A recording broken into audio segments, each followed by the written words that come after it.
we allow users to generate standardized Gibson Clone fragments for HA and NA sequences and batches. Those fragments are standardized and reusable because they are following the same design. So here to activate this function, user can either just click the Gibson clones to open a dialog, or go to menu, Gibson clone, then click the Gibson clone.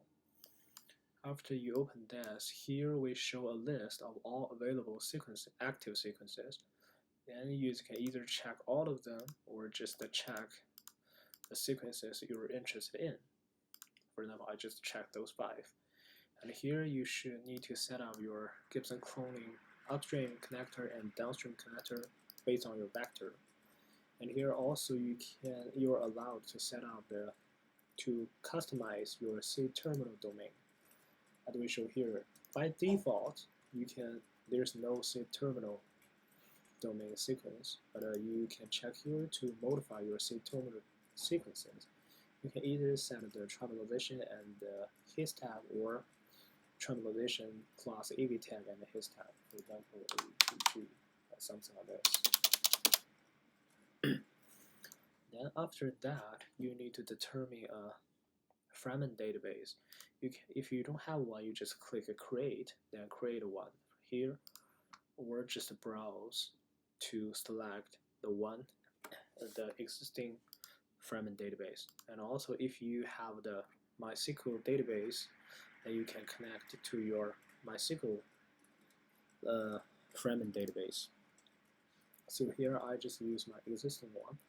And here after that, you choose the Gibson Clone Fragment file output path. Just click browse, desktop, save a meeting. Okay. Then here you need to determine the subtype. Here all my sequences are H1, so H1 should be okay. But we do have a validation, so if you choose H3, then click generate. It will tell you your sequence are H1, but you're choosing H3. Just check your input. So just go back to switch to H1 or all group 1. Here are the settings for the all group 1. Here we have the default setting we define for you, or you can use your defined settings. Here we just use default to demonstrate this. Then we just click generate fragments. And notice there's the sequence of this one is incomplete. We want to continue, yes. And here after that, Libra will split your sequence into 4 standardized gene fragments, and here we can see this sequence is incomplete. But don't worry, if you think the sequence is okay, later the gaps will be removed before the final products were generated. So as we can see here to left are the sequence names. So here we have the fragment 1, fragment 2, fragment 3, and fragment 4, 4 different tracks. Here we just browse the fragment 1 to make sure everything looks okay.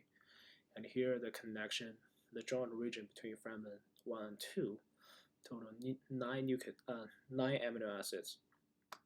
Make sure they align well. Then go to fragment 2, and the connection between overlap between fragment 2 and 3.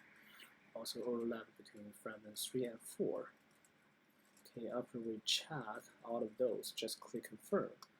You'll see non-existing fragment have been used and new fragments have been created. Just click OK, then your files will just save here.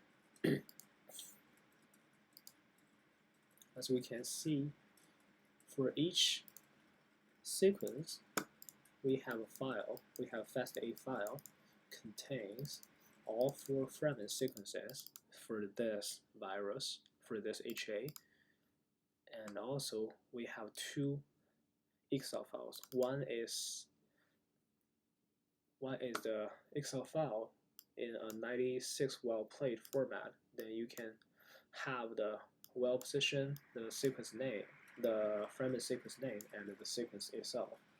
You can just directly send to the sequence company, for example IDT. And another one is a summary file, including the fragment you need to order, the fragment already in stock, and the recipes for each of those HAs. After you ordered all the HA, you can clone HA is using this formula.